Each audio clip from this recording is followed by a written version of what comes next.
Perkenalkan, saya Alwigian Pambudi dengan NPM 2122010113 dari program studi Sarjana Keperawatan.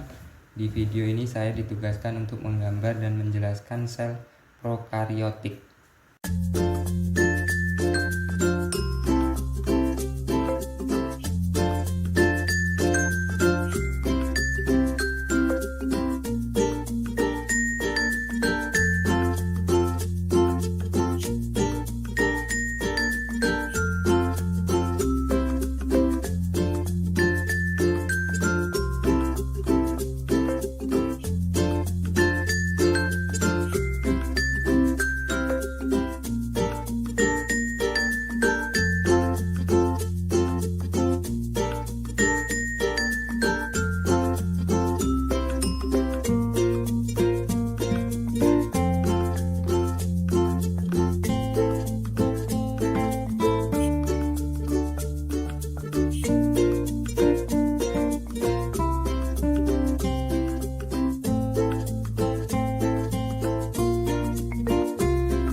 Yang pertama, pili atau pilus adalah struktur berbentuk seperti rambut halus yang menonjol dari dinding sel.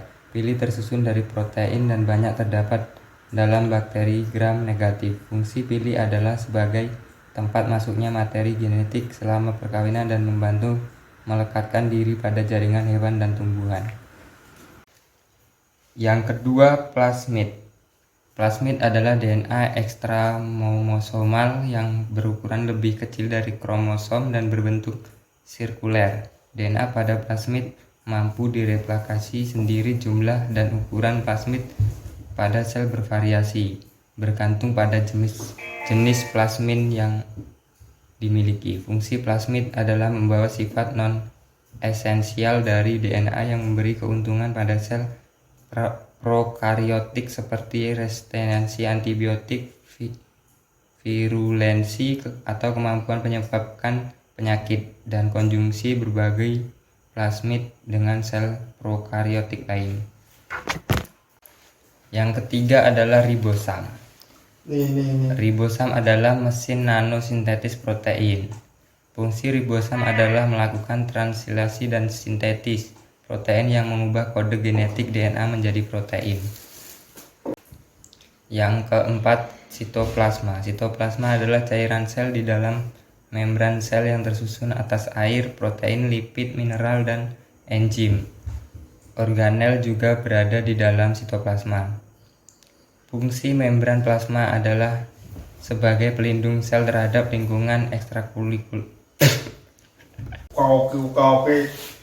Rambut rampung. Yang keempat adalah sitoplasma. Sitoplasma adalah cairan sel di dalam membran sel yang tersusun atas air, protein, lipid, mineral, dan enzim. Organel juga berada di dalam sitoplasma. Fungsi membran plasma adalah sebagai pelindung sel terhadap lingkungan ekstraseluler dan mengatur lalu lintas zat-zat keluar masuk sel. Yang kelima adalah membran plasma. Membran plasma adalah membran biologis semi permeabel tipis yang terdiri dari 2 lapis fosfolipia dan tertanam. Fungsi membrane plasma adalah sebagai pelindung sel terhadap lingkungan ekstraseluler dan mengatur lalu lintas zat-zat keluar masuk sel. Selanjutnya adalah dinding sel. Dinding sel adalah struktur pelapis bagian luar sel yang lebih keras dan kaku yang berada di antara kapsul atau kapsula dan membran plasma. Fungsi dinding sel adalah untuk memberi bentuk dan melindungi organel internal sel. Yang kedelapan adalah flagela. Flagela adalah struktur seperti cambuk yang memungkinkan sel untuk bergerak. Fungsi flagela adalah sebagai alat gerak sel. Gerakan flagela prokariotik seperti memutar-mutar. Nukleoid adalah wilayah sel yang tipis, transparan, dan berisi DNA primer. Nukleoid merupakan pusat utama transkripsi dan replikasi DNA. Fungsi nukleoid serupa dengan inti sel atau nuklus pada eukariotik, hanya saja tanpa membran inti sehingga mengalami kontak langsung dengan sitoplasma.